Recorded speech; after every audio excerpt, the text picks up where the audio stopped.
حضرت سیدنا فاروق اعظم نے ابھی کلمہ نہیں پڑھا تھا، توجہ ہے نا آپ کی؟ ہم نے رد عمل دینا یا عمل؟ رد عمل دینا یا عمل؟ رد عمل دیتے کوئی صدیق اکبر نہ بنتا، رد عمل دیتے کوئی فاروق اعظم نہ ہوتا، رد عمل دیتے کوئی ذوالنورین نہ ہوتا، رد عمل دیتے کوئی شیر خدا نہ ہوتا۔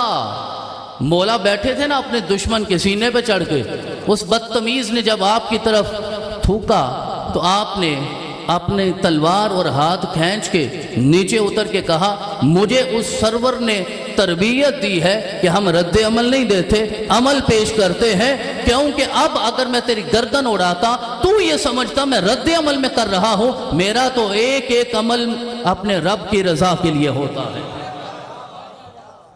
تو رد عمل نہیں اختیار کرنا زندگی میں۔ اگر آپ نے بڑے ہونا ہے، بڑے سے مراد ہر آنے والے دن میں آپ کی عمر تو بڑھتی جائے گی نا، اگر آپ نے بڑا بننا ہے، اگر آپ نے اعظم و اکبر ہونا ہے تو مصطفیٰ کی سیرت کے اس پہلو کو پیش نظر رکھنا ہوگا۔ جناب سیدنا فاروق اعظم کہتے ہیں کہ میں ایک دن گھر سے نکلا اور تلوار لے کے نکلا۔ حضرت عمر کلمہ پڑھنے سے پہلے بھی تلوار پاس رکھتے تھے، کلمہ پڑھنے کے بعد بھی تلوار پاس رکھتے تھے۔ پہلے تلوار کا مقصد کوئی اور ہوتا تھا، بعد میں تلوار کا مقصد یہ تھا جو مصطفیٰ کا دشمن ہوگا اس کا سر تن سے جدا کر دوں گا۔ آپ تلوار لے کے نکلیے تو صحیح، میرا رب آپ کو مراد مصطفیٰ بنا دیتا ہے، آپ مراد رسول بن جاتے ہیں۔ آپ نکلے اور کہتے ہیں میں رسول اکرم کے پیچھے تھا، آپ حرم میں چلے گئے نماز پڑھنے کے لیے، آپ نے نماز شروع کی تو سورۃ الحاقہ کی ان آیات کی تلاوت کر رہے تھے، الحاقۃ ما الحاقہ وما ادراک ما الحاقہ۔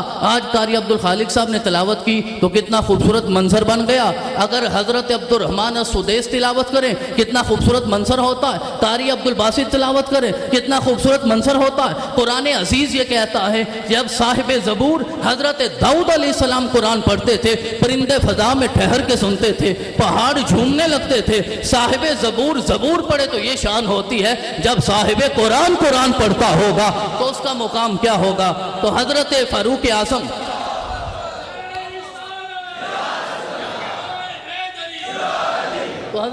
اعظم کہتے ہیں میں پیچھے کھڑا تھا، ابھی کلمہ نہیں پڑھا تھا، تلوار میرے ہاتھ میں تھی، میں موقع کی تلاش میں تھا اور وہ آگے قرآن پڑھتے جا رہے تھے۔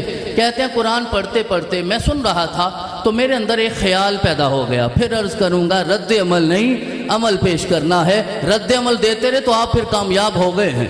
رد عمل میں کبھی بھی انسان کامیاب نہیں ہوتا، کبھی بھی انسان منزل آشنا نہیں ہوتا۔ تو میرے ذہن میں خیال پیدا ہوا، میرے دل دماغ میں ایک تصور آ گیا، کیا خوبصورت شاعر ہے، کتنی شاندار اس کی شاعری ہے، الحاقۃ ما الحاقہ، کتنی شاندار شاعری ہے۔ تو حضرت سیدنا فاروق اعظم کہتے ہیں یہ خیال پیدا ہوا تو میرے آقا نے یہ آیت کریمہ کی تلاوت کر دی، وما ہوا بقول شاعر، یہ کسی شاعر کا قول نہیں ہے۔